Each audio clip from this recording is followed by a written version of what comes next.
क्या एक टूटती हुई और शराब के नशे में डूबी पुलिस ऑफिसर शहर के सबसे ताकतवर बिजनेसमैन की बेटी के कातिल को ढूंढ पाएगी, जिसकी बेरहमी से कत्ल कर दिया गया है, या फिर वह वहीं पर फंस जाएगी? आज मैं आप लोगों को एक बहुत ही इंटरेस्टिंग सीरीज सुनाने जा रही हूँ। Hello everyone, welcome back to my YouTube channel. आज मैं आप लोगों को एक्सप्लेन करने वाली हूँ ब्राउन, जो कि करिश्मा कपूर की सीरीज आई हुई है। और ये ब्राउन का फुल एक्सप्लेनेशन मैं आप लोगों के साथ करने वाली हूँ। तो कहानी की बात करें तो फिल्म की शुरुआत होती है एक बहुत बड़े बिजनेस टाइकून जायसवाल की बेटी की सनसनीखेज मर्डर से। इस हाई प्रोफाइल मर्डर केस का इन्वेस्टिगेशन एक ऐसी महिला पुलिस ऑफिसर कर रही होती है जो खुद अपनी जिंदगी से परेशान है। आखिर उस मासूम लड़की का बेरहमी से कत्ल किसने किया? यह सब जानने के लिए आपको इस वीडियो को लास्ट तक देखना होगा। तो सस्पेंस और थ्रिलर के इस सफर पर निकलने से पहले चैनल को अभी के अभी सब्सक्राइब कर लीजिए, ताकि आगे आने वाली ऐसे ही धमाकेदार एक्सप्लेनेशन आपको मिलती रहेगी। चलिए बिना किसी देरी को इस मिस्ट्री को डिकोड करते हैं। सीरीज की शुरुआत ही रोंगटे खड़े कर देने वाले एक बेहद खौफनाक मंजर से होती है। स्क्रीन पर हमें एक बेबस लड़की दिखाई देती है जिसके हाथ पैर रस्सी से जकड़े हुए हैं और उसे एक बेड के ऊपर बांधकर लटकाया गया है। वो अपनी जान की भीख मांग रही होती है, तभी अंधेरे से एक अनजान कातिल बाहर आता है और वह बिना किसी रहम के बड़ी ही बेरहमी से उस लड़की की गर्दन को काट देता है।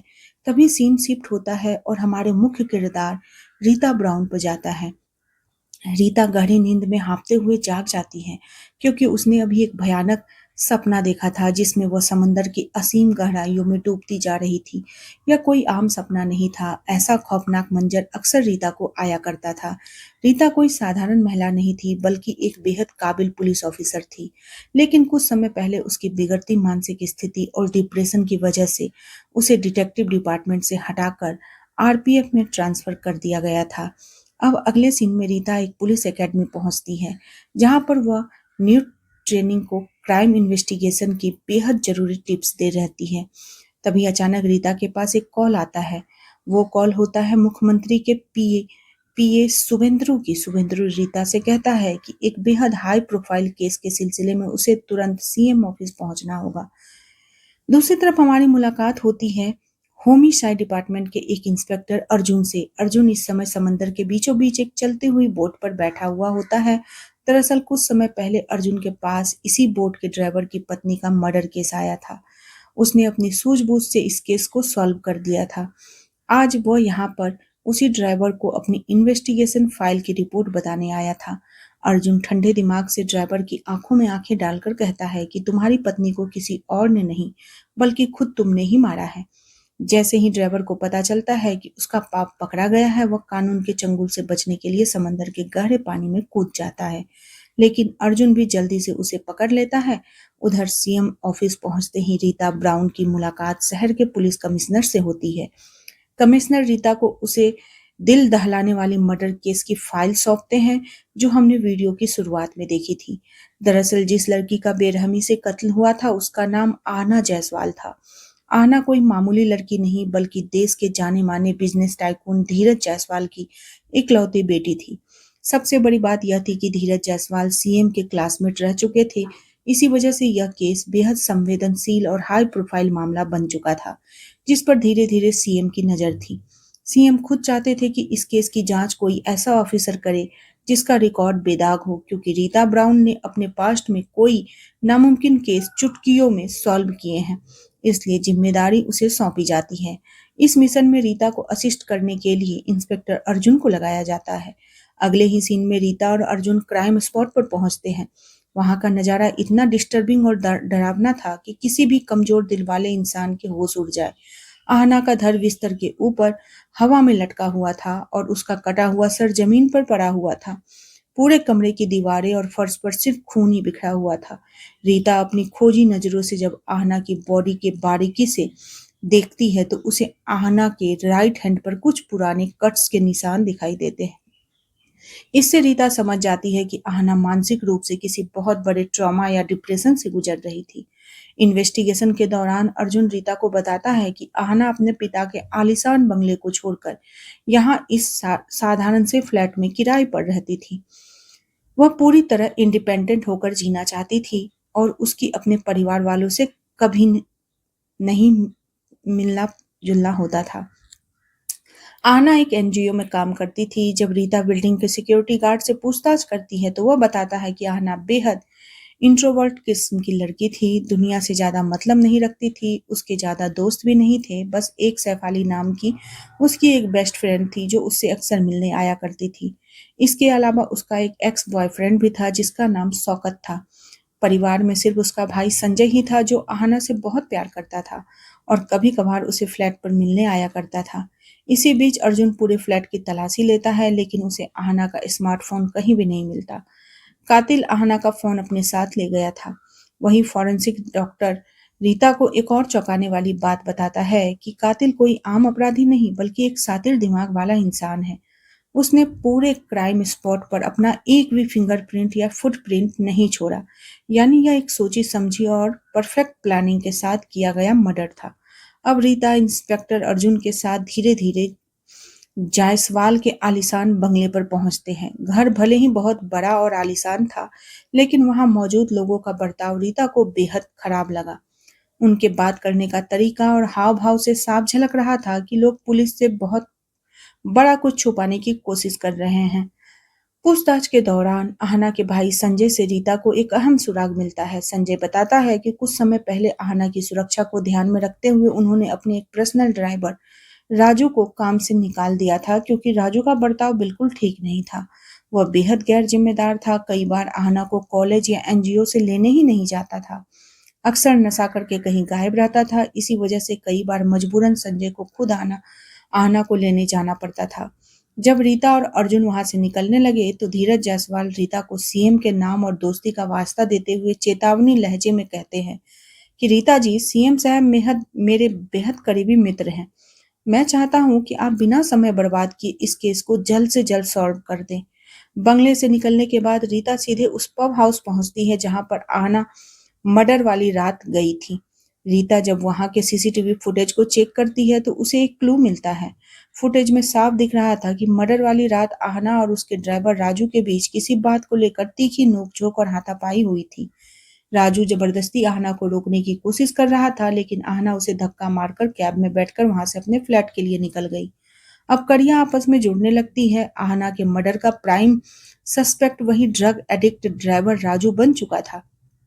रीता और अर्जुन बिना समय गंवाए राजू को पकड़ने के लिए उसके पते पर जाते हैं, लेकिन राजू वहां से भाग चुका होता है। इसलिए रीता अपने सबसे भरोसेमंद इन्फॉर्मर जॉन के पास पहुंचती है। जॉन अपने नेटवर्क का इस्तेमाल करके रीता को राजू का एकदम सटीक लोकेशन बना देता है। क्योंकि राजू एक गंभीर ड्रग एडिक्ट था, इसलिए वह शहर के एक बदनाम कोने में ड्रग्स की डोज लेने के लिए जाता था। रीता और अर्जुन उस लोकेशन पर राजू को पकड़ने के लिए पहुंच जाते हैं, लेकिन राजू उन्हें देखकर भागने लगता है। काफी देर के बाद रीता और अर्जुन राजू को पकड़ लेते हैं। राजू को सीधे पुलिस के रिमांड रूम लाया जाता है। इसी बीच पुलिस की एक दूसरी टीम राजू के घर की तलाशी लेने जाती है। तलाशी के दौरान पुलिस को राजू के कमरे से कई सारी चोरी के और इस्तेमाल किए गए मोबाइल फोन्स मिलते हैं। जबकि फॉरेंसिक टीम उन सभी फोन्स की जांच करती है तो पता चलता है उनमें से एक भी फोन आहना जायसवाल का नहीं है। कातिल अगर राजू था तो आहना का फोन राजू के घर क्यों नहीं मिला? दूसरी तरफ पुलिस को इसी तेजी से धीरज जायसवाल के माथे पर पसीना देखने को मिलता है। वह तुरंत अपने एक बेहद सीक्रेट और वफादार इन्फॉर्मर को फोन लगाता है और आदेश देता है कि रीता ब्राउन के पास्ट, उसकी कमियां और उसकी हर एक एक्टिविटी पर नजर रखो। अब नेक्स्ट एपिसोड की शुरुआत होती है एक दर्दनाक फ्लैशबैक से। हमें मोंटी नाम का एक लड़का दिखाया जाता है, एक ऐसा बच्चा जो गलती से अपनी ही माँ को किसी और मर्द के साथ इंटीमेट होते हुए देख लेता है। एक माँ के लिए इससे बड़ी शर्मिंदगी क्या होगी? जब उसकी माँ की नजर मोंटी पर पड़ती है तो वो इस शर्म को बर्दाश्त नहीं कर पाती और अपना हाथ काट कर मर जाती है। इस खौफनाक हादसे के बाद मोंटी के पिता उसे सिर्फ एक ही बात समझाते हैं कि जाने वाले को कोई नहीं रोक सकता। अब आते हैं कहानी के प्रेजेंट में केस की इन्वेस्टिगेशन चल रही थी, लेकिन पॉलिटिक्स भी दोबारा शुरू हो चुकी थी। कमिश्नर बिल्कुल नहीं चाहता था कि रीता इस केस को सॉल्व करे। वह सीएम के कान भरता है, रीता को इस केस से हटा दिया जाए। लेकिन इस केस में आने की वजह से सीएम ऐसा नहीं करता है। उधर लॉकअप में राजू से लगातार पूछताछ चल रही थी। राजू चिक-चिक कर रहा था। उसने आहना का मर्डर नहीं किया, लेकिन रीता और अर्जुन, उनका शक अभी भी सबसे ज्यादा राजू पर ही टिका हुआ था। उसके बाद रीता मिलने पहुंचती है शेफाली के ऑफिस। शेफाली जो आहना की दोस्त थी, वह रीता के सामने इतनी मासूम बनती है और कहती है, मैं तो आहना से 1 महीने पहले काम के सिलसिले से मिली थी, लेकिन वो झूठ बोल रही थी, क्योंकि तभी स्क्रीन पर हमें असलियत दिखाई जाती है। कुछ टाइम पहले ही एक क्लब में आहना और शेफाली के बीच बुरी तरह झगड़ा हुआ था और गुस्से में आहना ने शेफाली के मुंह पर ड्रिंक फेंक मारी थी। इसका मतलब साफ था कि शेफाली इस इन्वेस्टिगेशन को भटका रही थी। अगले सीन में रीता जब थकी हारी अपने घर लौटती है तो हमें उसकी जिंदगी का सबसे बड़ा दर्द दिखाई देता है। उसे अपने सामने अपना बॉयफ्रेंड कम हस्बैंड नितिन गोस्वामी दिखाई देता है। पर यह कोई हकीकत नहीं था, बल्कि एक भ्रम था। नितिन अब इस दुनिया में नहीं था। एक दर्दनाक प्लेन क्रैश में उसकी मौत हो चुकी थी और इसी सदमे की वजह से रीता पूरी तरह टूट चुकी थी और वो उसका भ्रम बन गई थी। फॉरेंसिक डॉक्टर रीता को एक ऐसी बात बताता है जो पूरे केस को पलट कर रख देता है। डॉक्टर कहता है कि किलर ने यह मर्डर बहुत ही सफाई से किया। उसे बॉडी के सारे प्रेशर पॉइंट पता थे। इसका मतलब समझ रहे हैं आप? किलर कोई आम इंसान नहीं, बल्कि एक ट्रेंड प्रोफेशनल था। साथ ही यहाँ पोस्टमार्टम रिपोर्ट से पता चलता है कि किलर राइट हैंडेड था। अब रीता दिमाग लगाती है कि लॉकअप में बंद राजू से एक नोट लिखवाती है। तब राजू लेफ्ट हैंड से नोट लिखता है, तो यानी कि वो लेफ्ट हैंडर निकलता है। तो रीता समझ जाती है कि किलर राजू नहीं, कोई और ही है। लेकिन यहाँ रीता के सामने एक बहुत बड़ी मुसीबत खड़ी हो जाती है। सीएम ने आज ही के दिन एक प्रेस कॉन्फ्रेंस रखी थी, जहां वो राजू को किलर घोषित करके केस को जल्दी खत्म करना चाहते थे। पर रीता डरने वालों में से नहीं थी। वह सीधे मीडिया के सामने जाती है और लाइव टेलीकास्ट में कह देती है कि राजू किलर नहीं है और इन्वेस्टिगेशन अभी भी चल रही है। यह सुनकर सीएम और कमिश्नर का गुस्सा 7वें आसमान पर पहुंच जाता है। इधर जायसवाल भी सीएम को कॉल करके धमकी भरी वार्निंग देता है कि इस केस को जल्दी से जल्दी खत्म किया जाए। अब जब राजू की लिस्ट से बाहर हो चुका है, तो रीता और अर्जुन का अगला निशाना बनता है शौकत, जो आहना का एक्स बॉयफ्रेंड था और एक लैब में काम करता था। रीता को पता चलता है कि उसका ब्रेकअप इसलिए हुआ था क्योंकि जब भी शौकत आहना के करीब जाने की कोशिश करता था, आहना का बिहेवियर अचानक से बहुत अजीब और डरा हुआ इंसान जैसा हो जाता था। शौकत अपना बहाना बनाते हुए कहता है, मर्डर वाली रात वो पूरी रात लैब में ही था, आप चाहे तो वॉचमैन से पूछ लीजिए। और जब रीता वॉचमैन से पूछती है तो वॉचमैन बिल्कुल वही बात दोहराता है, हाँ शौकत यहाँ था और हम दोनों पास के होटल में बिरयानी खाने गए थे। लेकिन वॉचमैन के बोलने के तरीके से साफ लग रहा था कि उसे सारी बातें रटाई गई है। रीता जब शौकत का बैकग्राउंड चेक करती है तो एक घिनौना सच सामने आता है। शौकत ने यूनिवर्सिटी ऑफ पेंसिल्वेनिया में पढ़ाई की थी और वहां पर उसने अपनी ही कलीग के साथ जबरदस्ती करने की कोशिश की थी, जिसकी वजह से उसे कॉलेज से निकाल दिया गया था। उस पर एक छोटा सा केस भी हुआ था। यानी शौकत शुरू से ही एक सातिर टाइप का बंदा था। कहानी आगे बढ़ती है और हमें आहना के कंडोलेंस मीटिंग दिखाई जाती है। जायसवाल के घर पर रीता और अर्जुन पहुंचते हैं। वहां उनकी मुलाकात होती है डॉक्टर संदीप से, जो कि एक साइकोलॉजिस्ट।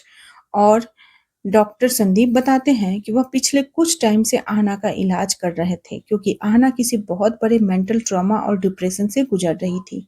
यह बात उसने अपनी फैमिली से भी छुपा कर रखी थी। वहीं पर रीता को आहना की पुरानी नैनी मिलती है, जिन्होंने उसे बचपन से पाला था। नैनी बताती है कि शौकत हमेशा सीक्रेटली आने आहना के घर आता रहता था और उन्होंने एक बार उन दोनों को किचन में रोमांस करते हुए भी देखा था। अब घर लौटते टाइम रीता के दिमाग में वॉचमैन की वह बिरयानी वाली बात घूम रही होती है। वह सच निकलवाने के लिए सीधे उस बिरयानी शॉप पर पहुंचती है और वहां पर उसे जो पता चलता है, उससे उसके होश उड़ जाते हैं। बिरयानी शॉप का मालिक कहता है कि मर्डर वाली रात तो उसकी शॉप बंद थी। यानी शौकत और वॉचमैन दोनों मिलकर सफेद झूठ बोल रहे थे। अब आता है इस एपिसोड का सबसे बड़ा और खौफनाक ट्विस्ट। एपिसोड के एंड में हमें दिखाया जाता है कि शौकत सीधे पहुंचता है आना की सगी दोस्त शेफाली के पास और वह दोनों एक कमरे में जाकर बेहद क्लोज और इंटीमेट होने लगते हैं। यानी शौकत ना ही सिर्फ एक झूठा था, बल्कि उसने आहना को धोखा भी दिया था। उसका अफेयर चल रहा था शेफाली के साथ। क्या आहना को इस अफेयर के बारे में पता चल गया था? एपिसोड 3 की शुरुआत होती है एक लॉज के सीन से, जहां हमें संजय किसी लड़की के साथ दिखाया जाता है। उधर दूसरी तरफ हमारी ऑफिसर रीता शेफाली और शौकत को घसीट कर सीधे इंट्रोरोगेशन रूम में लेकर आती है। रीता उन दोनों के मुंह पर उनके गुनाहों का कच्चा चिट्ठा फेंकती है और कहती है कि तुम दोनों की चैट हिस्ट्री से साफ हो चुका है कि तुम दोनों का अफेयर चल रहा है, क्योंकि वॉचमैन ने भी झूठ बोला है। इसका सीधा मतलब है कि तुम दोनों ने मिलकर ही आहना का मर्डर किया है। अब शौकत बुरी तरीके से डर जाता है और गिड़गिड़ाते हुए कहता है कि उससे आहना से कभी प्यार किया ही नहीं, वह तो हमेशा शेफाली के साथ ही था। वहीं शेफाली एक नई बात बताती है कि वह कहती है आखिरी बार वह आहना को एक मेडिकल शॉप पर मिली थी, पर आहना ने उससे बात नहीं की थी। अब सीन शिफ्ट होता है और हम देखते हैं संजय को उसकी वाइफ के साथ।